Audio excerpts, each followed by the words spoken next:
ਗੁੰਮਰਾਹ ਕੀਤਾ ਵਾ ਕਿ ਅਸੀਂ ਜਿਹੜੀ ਗੁਰੂ ਗ੍ਰੰਥ ਸਾਹਿਬ ਜੀ ਦੀ ਜਿਹੜੀ ਰਿਪੋਰਟ ਬਣਾਈ ਆ ਬਣਾ ਕੇ ਉਹਨਾਂ ਨੇ ਜਿਹੜੇ 11 ਪੁਲਿਸ ਵਾਲੇ ਨਾਮਜ਼ਦ ਕੀਤੇ ਉਹਦੇ ਵਿੱਚੋਂ 4 ਮੁਲਾਜ਼ਮ 7 ਜਿਹੜੇ ਰੱਦ ਕਰ ਦਿੱਤੇ ਆ ਤੇ 4 ਮੁਲਾਜ਼ਮਾਂ ਦੇ ਸਾਰਾ ਕੇਸ ਪਾ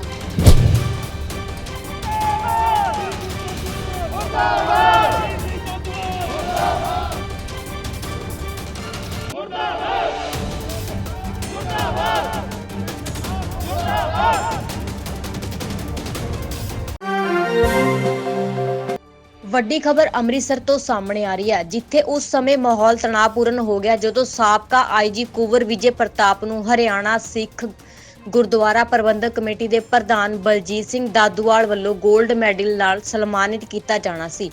ਜਿਸ ਮੌਕੇ ਐਸਜੀਪੀਸੀ ਦੇ ਦਫ਼ਤਰ ਦੇ ਬਾਹਰ ਕਈ ਸਿੱਖ ਜਥੇਬੰਦੀਆਂ ਵੱਲੋਂ ਕੁੰਵਰ ਵਿਜੇ ਪ੍ਰਤਾਪ ਦੇ ਸਨਮਾਨ ਦਾ ਵਿਰੋਧ ਕੀਤਾ ਗਿਆ, ਜਿਸ ਦੌਰਾਨ ਮਾਹੌਲ ਬਹੁਤ ਹੀ ਤਣਾਅਪੂਰਨ ਹੋ ਗਿਆ ਅਤੇ ਮੌਕੇ ਤੇ ਭਾਰੀ ਪੁਲਿਸ ਫੋਰਸ ਤਾਇਨਾਤ ਕੀਤੀ ਗਈ, ਜਿਸ ਦੀਆਂ ਤਸਵੀਰਾਂ ਤੁਸੀਂ ਦੇਖ ਸਕਦੇ ਹੋ। ਕੋਈ ਵਧੀਆ ਗੱਲ ਤੁਸੀਂ ਉਹਨਾਂ ਨੂੰ ਭਜਾਉਣਾ ਸੀ ਪਹਿਲਾਂ ਹੀ। ਸਾਡੇ ਆਉਣ ਤੋਂ ਪਹਿਲਾਂ ਤੁਸੀਂ ਉਹਨਾਂ ਨੂੰ ਭਜਾਉਣਾ ਸੀਗਾ। ਉਹਨਾਂ ਦਾ ਰਾਈਟ ਬਣਦਾ ਵਾ ਸਾਡੇ ਕੋਲੋਂ ਸਵਾਲ ਪੁੱਛਣਾ। ਸਾਡੇ ਆਉਣ ਤੋਂ ਪਹਿਲਾਂ ਤੁਸੀਂ ਉਹਨਾਂ ਨੂੰ ਭਜਾ ਦਿੰਦੇ, ਸਾਨੂੰ ਆਉਣੇ ਨਾ ਪੈਂਦਾ। ਸਾਨੂੰ ਤਾਂ ਇੱਥੇ ਆਉਣੇ ਨਾ ਪੈਂਦਾ। ਸਾਨੂੰ ਤਾਂ ਰੋਕਿਆ ਜਾ ਰਿਹਾ ਜੀ। ਕੁੰਵਰ ਵਿਜੇ ਪ੍ਰਤਾਪ ਜਿਨ੍ਹਾਂ ਨੇ ਗੁਰੂ ਗ੍ਰੰਥ ਸਾਹਿਬ ਜੀ ਦੇ ਨਾਂ ਦੇ ਉੱਤੇ ਜਿਹੜਾ ਵਾ ਮਤਲਬ ਵੀ ਸੰਗਤ ਨੂੰ ਜਿਹੜਾ ਗੁੰਮਰਾਹ ਕੀਤਾ ਵਾ ਕਿ ਅਸੀਂ ਜਿਹੜੀ ਗੁਰੂ ਗ੍ਰੰਥ ਸਾਹਿਬ ਜੀ ਦੀ ਜਿਹੜੀ ਰਿਪੋਰਟ ਬਣਾਈ ਆ ਬਣਾ ਕੇ ਉਹਨਾਂ ਨੇ ਜਿਹੜੇ 11 ਪੁਲਿਸ ਵਾਲੇ ਨਾਮਜ਼ਦ ਕੀਤੇ ਉਹਦੇ ਵਿੱਚੋਂ 4 ਮੁਲਾਜ਼ਮ 7 ਜਿਹੜੇ ਰੱਦ ਕਰ ਦਿੱਤੇ ਆ ਤੇ 4 ਮੁਲਾਜ਼ਮਾਂ ਦੇ ਉੱਤੇ ਸਾਰਾ ਕੇਸ ਪਾ ਦਿੱਤਾ। ਇਹ ਜਿਹੜੀ ਰਿਪੋਰਟ ਉਹਨਾਂ ਦੀ ਸਰਾਸਰ ਝੂਠੀ ਰਿਪੋਰਟ ਆ। ਅਸੀਂ ਉਹਨੂੰ ਕਾਲੀਆਂ ਝੰਡੀਆਂ ਦਿਖਾ ਕੇ ਉਹਦਾ ਵਿਰੋਧ ਕਰਨ ਲੱਗੇ ਆ। ਅਸੀਂ ਉਹਨਾਂ ਨੂੰ ਦਰਬਾਰ ਸਾਹਿਬ ਗਲਿਆਰੇ 'ਚ ਸਨਮਾਨਿਤ ਨਹੀਂ ਕਰਨ ਦੇਣਾ, ਦਾਦੂਵਾਲ ਸਾਹਿਬ ਨੂੰ ਜਾਂ ਕੋਈ ਵੀ ਨੇ। ਆਪਾਂ ਉਹਨਾਂ ਨੂੰ ਕੋਈ ਵੀ ਸਨਮਾਨਿਤ ਨਹੀਂ ਕਰੂ। ਸਨਮਾਨਿਤ ਕਰਨਾ ਆਪਣੇ ਡੇਰੇ ਜਾ ਕੇ ਸਨਮਾਨਿਤ ਕਰਨ। ਅਸੀਂ ਇੱਥੇ ਦਰਬਾਰ ਸਾਹਿਬ ਗਲਿਆਰੇ 'ਚ ਸਨਮਾਨਿਤ ਨਹੀਂ ਕਰਨ ਦੇਣਾ। ਅਸੀਂ ਉਹਨਾਂ ਨੂੰ ਕਾਲੀਆਂ ਝੰਡੀਆਂ ਵਿਖਾ ਕੇ ਤੇ ਉਹਦਾ ਵਿਰੋਧ ਕਰਾਂਗੇ। ਹਰਿਆਣੇ 'ਚ ਲੈ ਜਾਓ ਸਾਨੂੰ ਇਸ ਵਜ੍ਹਾ ਨਾਲ ਜਿਹੜਾ ਪ੍ਰਸ਼ਾਸਨ ਰੋਕ ਰਿਹਾ। ਉਧਰ ਇਸ ਮੌਕੇ ਬਲਜੀਤ ਸਿੰਘ ਦਾਦੂਵਾਲ ਦਾ ਕਹਿਣਾ ਹੈ ਕੁੰਵਰ ਵਿਜੇ ਪ੍ਰਤਾਪ ਦੀ ਸਿੱਟ ਦੀ ਰਿਪੋਰਟ ਬਿਲਕੁਲ ਠੀਕ ਸੀ, ਪਰ ਉਸ ਦੀ ਰਿਪੋਰਟ ਨੂੰ ਗਲਤ ਸਾਬਿਤ ਕੀਤਾ ਗਿਆ। ਦੇਖੋ, ਅਸੀਂ ਤਾਂ ਕੁੰਵਰ ਵਿਜੇ ਪ੍ਰਤਾਪ ਸਿੰਘ ਦਾ ਸਨਮਾਨ ਕਰਨ ਆਏ ਆ, ਪਰ ਸੰਗਤਾਂ ਇਨਸਾਫ ਦੀ ਲੜਾਈ 'ਚ ਇੰਨੀਆਂ ਮਤਲਬ ਹਿਰਦੇ ਬਲੁੰਦਰੇ ਹੋਏ ਆ, ਲੜਾਈ ਲੜਨਾ ਚਾਹੁੰਦੀਆਂ, ਮੇਰਾ ਸਨਮਾਨ ਕਰੀ ਜਾ ਰਹੀਆਂ। ਤੁਸੀਂ ਦੇਖੋ ਕਿੰਨਾ ਸੰਗਤਾਂ ਦੇ ਵਿੱਚ ਉਤਸ਼ਾਹ ਇਨਸਾਫ ਦੀ ਲੜਾਈ ਵਾਸਤੇ। ਕੁੰਵਰ ਵਿਜੇ ਪ੍ਰਤਾਪ ਸਿੰਘ ਨੇ ਜਿਹੜੀ ਲੜਾਈ ਲੜੀ ਆ, ਜੇਕਰ ਨਿਰਪੱਖ ਇੱਕ ਵਿਵਾਕੀ ਦੇ ਨਾਲ ਨਿਡਰਤਾ ਨਾਲ ਜਾਂਚ ਕੀਤੀ ਆ, ਉਸ ਜਾਂਚ ਨੂੰ ਹੱਥ ਪਾਇਆ ਜਿੱਥੇ ਵੱਡੇ ਵੱਡੇ ਮਗਰਮੱਛ, ਵੱਡੇ ਵੱਡੇ ਧਨੰਤਰ ਪੰਜਾਬ ਦੇ ਕਾਰਪੋਰੇਟ ਘਰਾਣੇ ਸੀਗੇ, ਕੈਪਟਨ ਤੇ ਬਾਦਲ ਵਰਗੇ ਜਿਹਦੇ ਸਾਹਮਣੇ ਸਮੇਤ ਸੈਣੀ ਵਰਗੇ ਸੀ, ਤਾਂ ਉਸ ਵੇਲੇ ਉਹਨਾਂ ਨੇ ਜਾਂਚ ਜਿਹੜੀ ਸੀਗੀ ਕੀਤੀ ਆ। ਪਰ ਉਹਨਾਂ ਦੀ ਜਾਂਚ ਨੂੰ ਜਿਸ ਤਰ੍ਹਾਂ ਉਹਨਾਂ ਨੂੰ ਅਪਮਾਨਿਤ ਕੀਤਾ ਗਿਆ, ਰੋਸ ਵਜੋਂ ਉਹਨਾਂ ਅਸਤੀਫਾ ਦਿੱਤਾ ਤੇ ਅਸੀਂ ਪੰਥ ਵੱਲੋਂ ਉਹਨਾਂ ਦਾ ਸਨਮਾਨ ਕੀਤਾ। ਮੁਸਲਮਾਨ ਭਾਈਚਾਰਾ ਵੀ ਆਇਆ, ਸਿੱਖ ਭਾਈਚਾਰਾ, ਹਿੰਦੂ ਭਾਈਚਾਰਾ ਵੀ ਇੱਥੇ ਆਇਆ ਸਾਂਝੇ ਤੌਰ ਤੇ। ਔਰ ਤੁਸੀਂ ਦੇਖਿਆ ਕਿ ਸਾਰੀਆਂ ਜਥੇਬੰਦੀਆਂ, ਸੰਤ ਮਹਾਂਪੁਰਸ਼ ਵੱਡੀ ਗਿਣਤੀ 'ਚ ਇੱਥੇ ਆਏ ਆ। ਤਖਤਾਂ ਦੇ ਉੱਤੋਂ ਜਿਹੜੇ ਆ ਸੇਵਾਦਾਰ ਆਏ ਆ ਕਿ ਉਹਨਾਂ ਨੇ ਆ ਕੇ ਇੱਥੇ ਜਿਹੜਾ ਹੈਗਾ ਸਨਮਾਨ, ਸੱਚਖੰਡ ਸ੍ਰੀ ਦਰਬਾਰ ਸਾਹਿਬ ਤੋਂ ਆਏ ਆ, ਉਹਨਾਂ ਦਾ ਸਨਮਾਨ ਸਿਰਫ ਇਸੇ ਗੱਲ ਵਾਸਤੇ ਕਿ ਜੋ ਉਹਨਾਂ ਨੇ ਕੀਤਾ ਅਸੀਂ ਉਹਦੀ ਸ਼ਲਾਘਾ ਕਰਦੇ ਹਾਂ। ਇਨਸਾਫ ਦੀ ਲੜਾਈ ਸਾਡੀ ਜਾਰੀ ਆ। ਕੈਪਟਨ ਅਮਰਿੰਦਰ ਸਿੰਘ ਨੂੰ ਮਜਬੂਰ ਕਰਾਂਗੇ ਕਿ ਉਹ ਇਨਸਾਫ ਕਰਨ, ਇਸ ਬੇਅਦਬੀ ਦਾ ਨਹੀਂ ਕਰਨਗੇ ਤਾਂ ਜਿਸ ਤਰ੍ਹਾਂ ਬਾਦਲਾਂ ਨੂੰ ਜਿਹੜੇ 25 ਸਾਲ ਦਾ ਰਾਜ ਕਰਨ ਦਾ ਦਾਅਵਾ ਕਰਦੇ ਸੀ ਪੰਜਾਬ ਦੇ ਲੋਕ, ਉਹਨਾਂ ਨੂੰ ਬਾਦਲ ਪਿੰਡ ਛੱਡ ਕੇ ਆਏ, ਇਸੇ ਤਰ੍ਹਾਂ ਕੈਪਟਨ ਅਮਰਿੰਦਰ ਸਿੰਘ ਨੂੰ ਮਹਿੰਦਰਾ ਬਾਗ ਸੀਸਵਾਂ ਨਵੇਂ ਚੰਡੀਗੜ੍ਹ ਜਿਹੜਾ ਨਵਾਂ ਘਰ ਬਣਾਇਆ ਉੱਥੇ ਛੱਡ ਕੇ ਆਉਣਗੇ ਲੋਕ। ਫਿਰ ਪੰਜਾਬ ਦੀ ਸੱਤਾ ਭੁੱਲ ਜਾਣ, ਇਨਸਾਫ ਦੇਣਾ ਪਊ ਤੇ ਸਵਾਲਾਂ ਦੇ ਘੇਰੇ 'ਚ ਸਦਾ ਰਹਿਣਗੇ ਕਿ ਬਾਦਲਾਂ ਨੂੰ, ਦੋਸ਼ੀਆਂ ਨੂੰ ਬਚਾਉਣ ਵਾਸਤੇ, ਜਿਨ੍ਹਾਂ ਨੂੰ ਕਹਿੰਦੇ ਸੀ ਕਿ ਬੇਅਦਬੀ ਦੀਆਂ ਪੈੜਾਂ ਬਾਦਲਾਂ ਦੇ ਘਰ ਨੂੰ ਜਾਂਦੀਆਂ ਇਲੈਕਸ਼ਨ ਤੋਂ ਪਹਿਲਾਂ 17 ਤੋਂ, ਤੇ ਹੁਣ ਉਹਨਾਂ ਨਾਲ ਸਾਂਝ ਭਿਆਲੀਆਂ, ਉਹਨਾਂ ਨਾਲ ਜਿਹੜਾ ਅਲਾਇੰਸ ਕੀਤਾ ਜਾ ਰਿਹਾ, ਉਹਨਾਂ ਨੂੰ ਬਚਾਇਆ ਜਾ ਰਿਹਾ। ਇਹ ਪੰਥ ਤੇ ਪੰਜਾਬ ਦੇ ਲੋਕ ਜਿਹੜੇ ਆ ਇਹ ਕਦੇ ਵੀ ਇਸ ਚੀਜ਼ ਨੂੰ ਪ੍ਰਵਾਨ ਨਹੀਂ ਕਰਨਗੇ। ਸਮੂਹ ਧਰਮਾਂ ਦੇ ਇਨਸਾਫ ਪਸੰਦ ਲੋਕ ਇਸ ਲੜਾਈ ਨੂੰ ਲੜਨਗੇ। ਲੜਾਈ ਜਾਰੀ ਆ। ਆਉਣ ਵਾਲੇ ਦਿਨਾਂ 'ਚ ਤੁਸੀਂ ਦੇਖੋਗੇ ਸੰਘਰਸ਼ ਹੋਰ ਤਿੱਖਾ ਕੀਤਾ ਜਾਊਗਾ ਤੇ ਕੈਪਟਨ ਅਮਰਿੰਦਰ ਸਿੰਘ ਨੂੰ ਮਜਬੂਰ ਕੀਤਾ ਜਾਊਗਾ ਕਿ ਉਹ ਇਨਸਾਫ ਜਿਹੜਾ ਹੈਗਾ ਦਿੱਤੇ ਬਿਨਾਂ ਗੁਜ਼ਾਰਾ ਨਹੀਂ ਹੋਊਗਾ। ਗੁਰੂ ਗ੍ਰੰਥ ਸਾਹਿਬ ਦੀ ਬੇਅਦਬੀ ਦਾ ਇਨਸਾਫ, ਸ਼ਹੀਦ ਹੋਏ ਸਿੰਘਾਂ ਦਾ, ਬਾਈਬਲ ਕੋਟਕਪੂਰਾ ਗੋਲੀ ਕਾਂਡ ਦਾ ਇਨਸਾਫ ਕੈਪਟਨ ਅਮਰਿੰਦਰ ਸਿੰਘ ਨੂੰ ਕਰਨਾ ਪਊਗਾ। 4 ਸਾਲਾਂ ਬਾਅਦ ਜੀ ਇਹ ਜਿਹੜਾ 4 ਸਾਲ ਲਗਾ ਦਿੱਤੇ ਗਏ ਨੇ, ਸ਼ੁਰੂਆਤ ਇੱਥੇ ਹੀ ਹੋਈ ਸੀ। ਕਾਂਗਰਸ ਪਾਰਟੀ ਜਿਹੜੀ ਇਸੇ ਕਹਿ ਕੇ ਆਈ ਸੀ ਜੀ, ਅੱਜ ਫੇਰ 4 ਸਾਲਾਂ ਬਾਅਦ ਇਹ ਕੰਮ ਕਰਤਾ ਜੀ। ਜਿਹੜੀ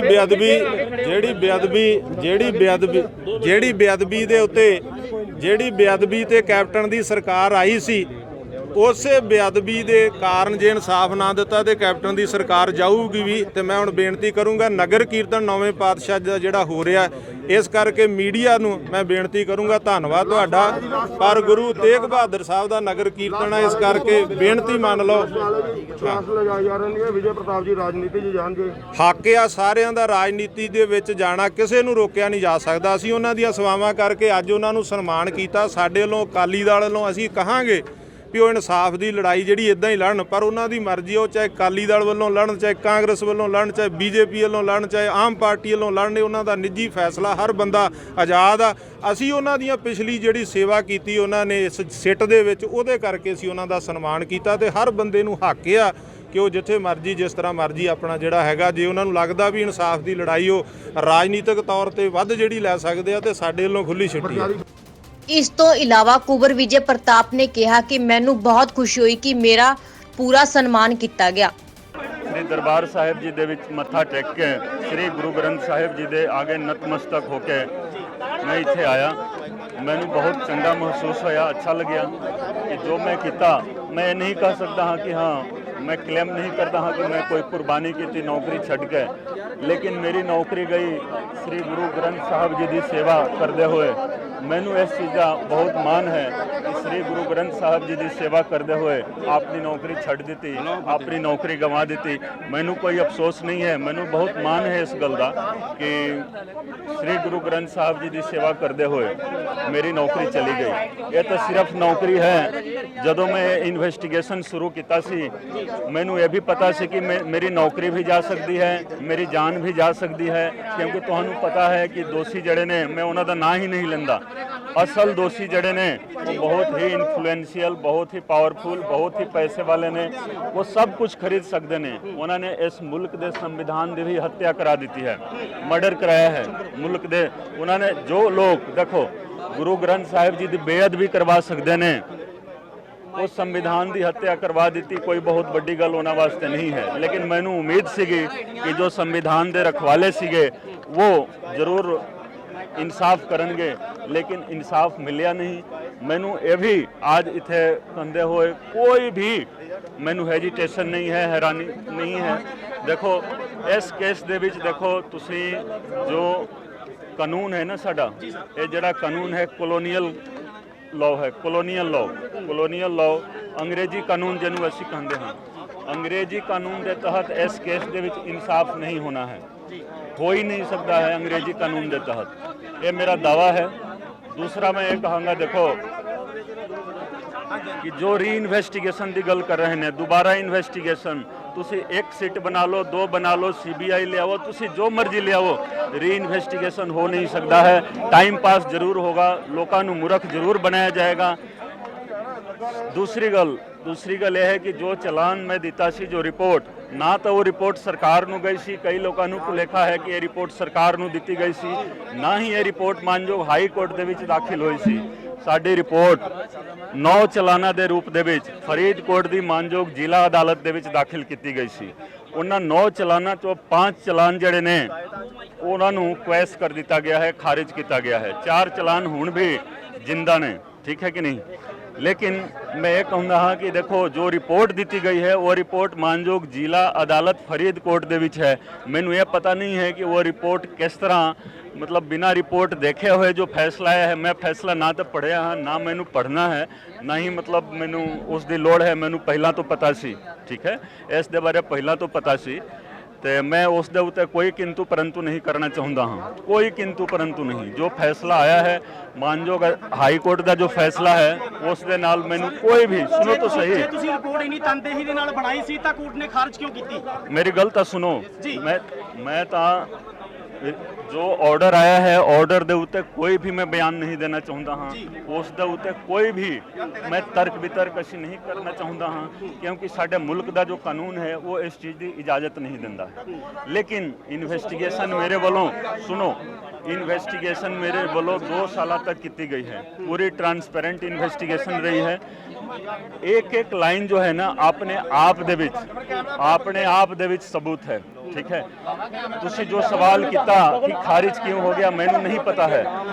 ਜੇਕਰ ਮਾਨਯੋਗ ਜ਼ਿਲ੍ਹਾ ਅਦਾਲਤ ਸੈਸ਼ਨ ਅਦਾਲਤ ਫਰੀਦਕੋਟ ਵੱਲੋਂ ਸਾਡੇ ਗਵਾਹਾਂ ਦਾ ਬਿਆਨ ਲਿਆ ਜਾਂਦਾ, ਸਾਡੇ ਵੱਲੋਂ ਜੋ ਸਬੂਤ ਉੱਥੇ ਪੇਸ਼ ਕੀਤੇ ਗਏ ਹਨ, ਉਹਨਾਂ ਸਬੂਤਾਂ ਨੂੰ ਦੇਖ ਕੇ, ਗਵਾਹਾਂ ਦਾ ਬਿਆਨ ਦੇ ਕੇ ਜੋ ਕੁਝ ਵੀ ਫੈਸਲਾ ਆਉਂਦਾ ਸਾਨੂੰ ਮਨਜ਼ੂਰ ਸੀ।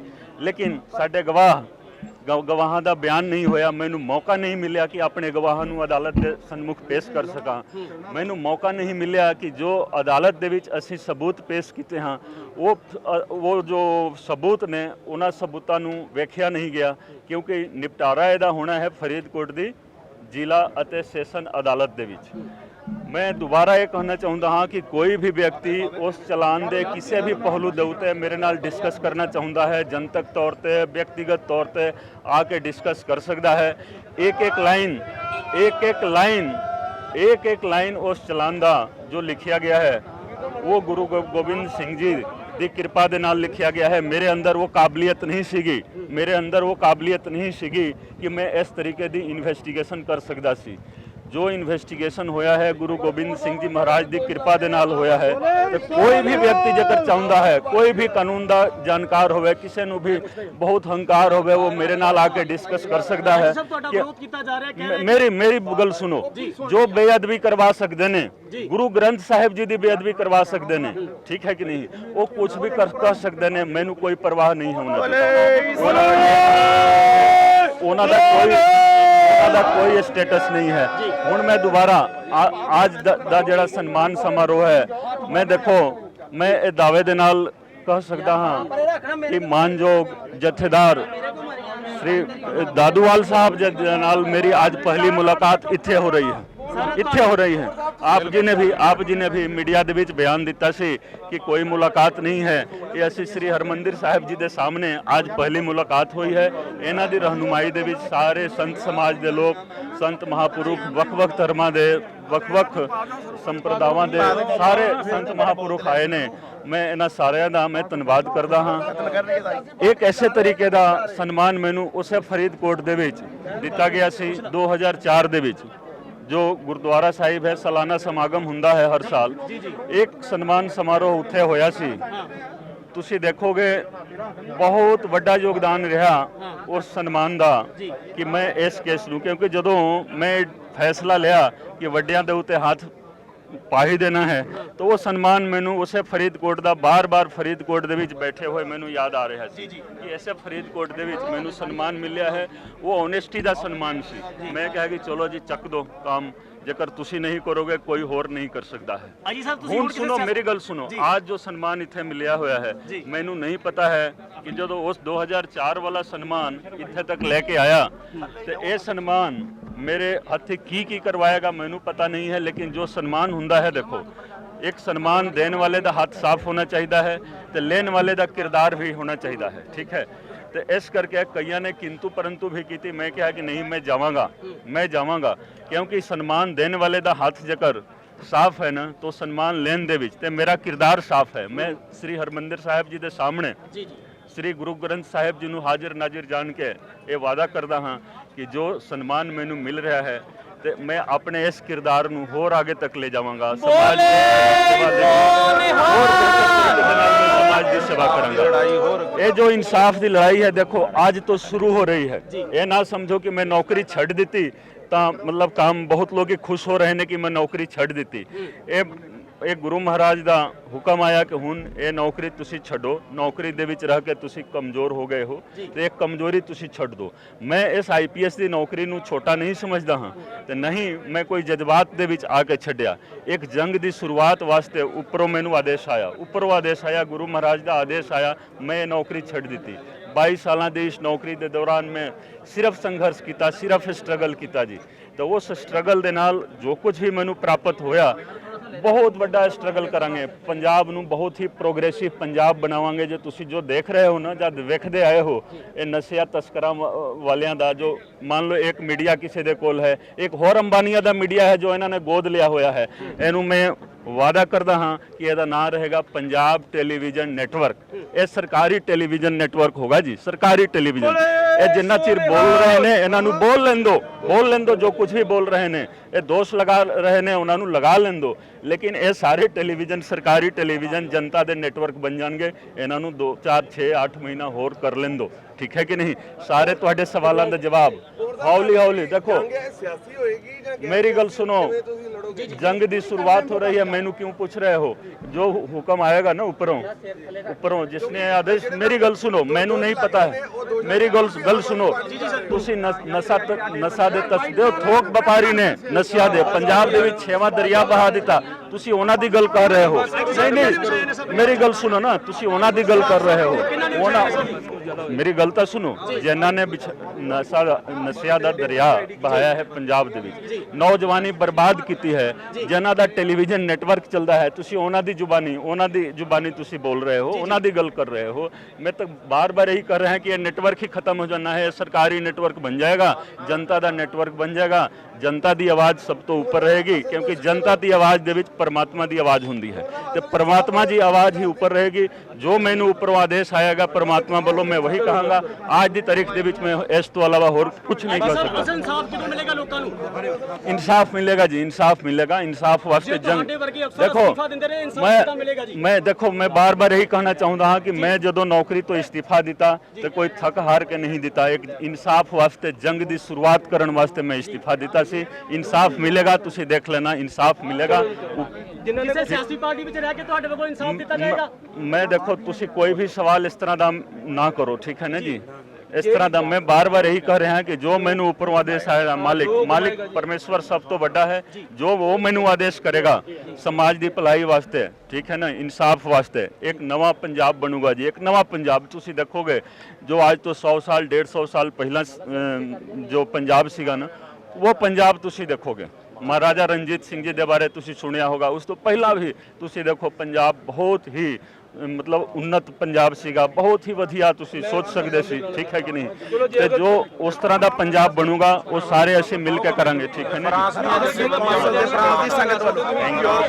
ਦੱਸ ਦਈਏ ਕਿ ਬੇਅਦਬੀ ਮਾਮਲੇ ਨੂੰ ਲੈ ਕੇ ਸਿਆਸਤ ਲਗਾਤਾਰ ਭਗਤੀ ਦਿਖਾਈ ਦੇ ਰਹੀ ਹੈ ਜਿਸ ਦੇ ਰੋਸ ਵਜੋਂ ਅੱਜ ਕੋਟਕਪੁਰਾ ਚੌਂਕ 'ਚ ਹਾਈ ਕੋਰਟ ਦੀਆਂ ਕਾਪੀਆਂ ਵੀ ਸਾੜੀਆਂ ਗਈਆਂ ਅੰਮ੍ਰਿਤਸਰ ਤੋਂ ਸੁਖਚੈਨ ਸਿੰਘ ਦੀ report D5 channel Punjabi D5 channel Punjabi ਹੁਣੇ ਸਬਸਕ੍ਰਾਈਬ ਕਰੋ ਬੈਲ ਆਈਕਨ ਤੇ ਕਲਿੱਕ ਕਰੋ